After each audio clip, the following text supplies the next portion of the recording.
Welcome to Rumination, the podcast that offers practical solutions to our industry today. This is Chris Gwynn, and I'm your host. And today I'm really happy to have back with us David Greene of Green Ag Solutions and the Barton Kiefer Dairy Consulting Group. Thank you, David. Thanks, Chris. Hey, David, just for his background, David ran and owned his own dairy for about 16 years based in Tennessee, USA. David has been working with the Barton Kiefer Group as a field support their team both nationally and internationally for the past 3 years. And during that time, David has also acquired his own base of dairy producers that he works with directly on farm consulting, as well as, of course, dairy nutrition.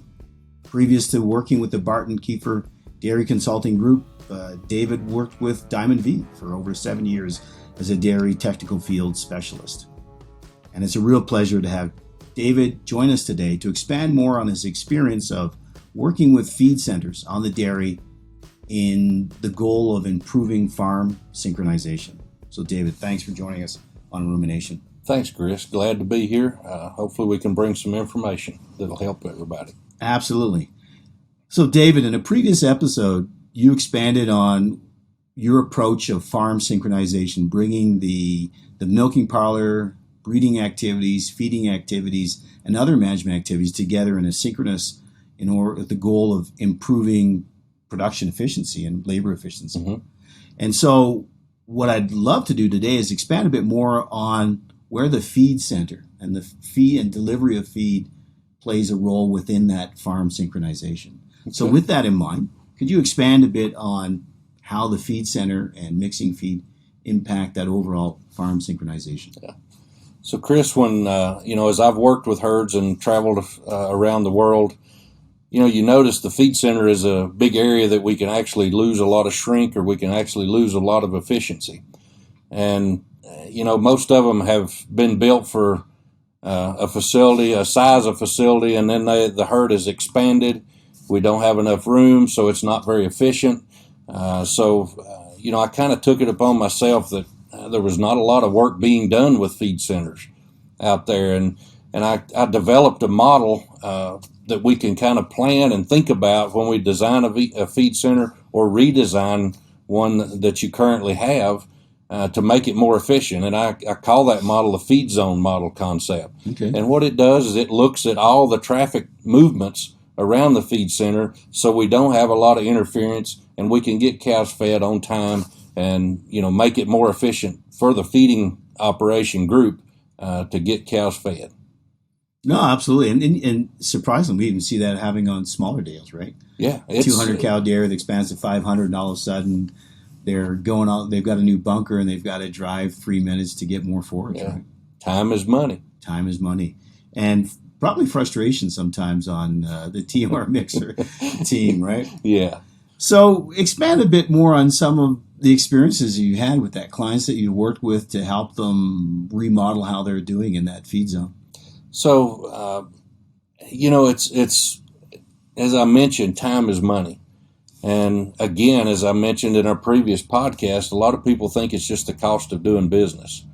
But, I've worked with a lot of, numbers, a lot of timing, a lot of costs around these feed centers. And most of the time you'll see a range of anywhere from $3 to $4 to $10 or $11 per ton of as-fed feed delivered.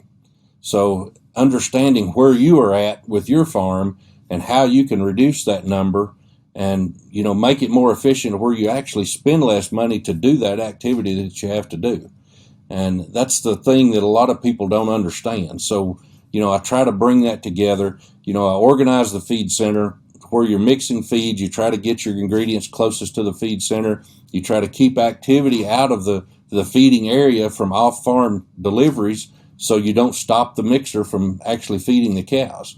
So that's what it's a 5-step model, the feed zone model is, and that's what I try to follow. If you just keep that in mind, the whole concept of that, and keep those 5 areas in that feed zone model, in mind, you can actually organize these to where they're very efficient.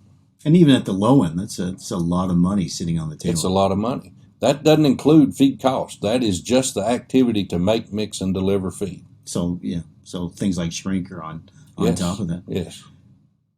And again, when you get into a large scale dairy, there's a lot going on, right? Like the reality is there are feed deliveries happening all the time, and so staying out of the way and making sure things go smoothly, and perhaps even considerations on biosecurity need to be taken into place. Biosecurity, safety, there's a lot of things to keep in mind. Yes, absolutely. We shouldn't forget safety at the farm and making sure that people are safe. And how does this also impact organizing that feed center and feed zone to delivering feed to pens? So the timing, we're trying to feed those cows, as we mentioned in the previous podcast. We would like to feed them 1.5 to 2 hours ahead of the parlor. So if we can actually make and mix and deliver those feeds at the feed center, from the feed center to the cows on a timely manner, then it allows us to focus on the cow and do what's best for the cow. And that, to me, that's the number one goal, because if we can't focus on the cow, then she's not going to be as productive as she can be. Yeah. So lots of savings, big investment needed. Sometimes, some of the large dairies we've done, it's $1 million for a feed center, but a lot of times the savings, when we actually look at everything, we're going to pay for it in 15 to 16 months. In 15 to 16 months. Yes. Yeah. And I imagine on some snares you've come across that the changes are quite minimal. Yeah. It's just really thinking about it. Just reorganizing it and making it to where it's more efficient. And the thing about it, the feeders, the guys at the parlor, they like it because it all works together. It makes it easier for them to do their job, and it's easier for the cow. And that's where we need to keep focus. Life made easier. That's right. Awesome. So David, for the audience listening today, what would be the take-home, 2 or 3 take-home messages for a dairy producer looking at their dairy saying, hey, I wonder if I'm losing out on some efficiencies in my feed zone, in my feeding area, feed deliveries, and what should I be looking at? And what would be the take-home for you, for those guys? So the biggest thing, we got to know where we're at. So you need to understand, if we can, we can help you, our consulting team can help you understand what does it cost my farm to make, mix, and deliver feed. We have the opportunity, we can do that and help you understand where that is, and then it actually breaks it down into 14 different areas, and wherever we see you're out of line, then we can actually come in and we can help you focus on those areas to save you money. If you can save $1 a ton, as-fed ton, that's a lot of money on most herds. And that's very easily done most of the time. So, understand where you're at before we can actually start measuring it or managing it. Yeah. That would be the first thing. We got to understand the movements around that feed center, keeping biosecurity in mind, keeping safety in mind. With all those things, that's usually a fast-paced area. People are moving a lot, going around, so safety is a huge priority there.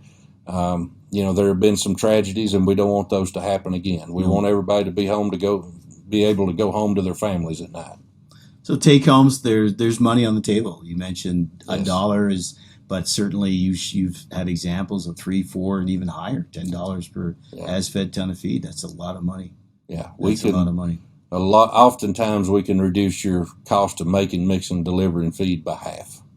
And if that's $3, $4, $5 a ton, just total up how many as-fed tons you're feeding your cows a day, and multiply that times 3 or 4, and that's every day.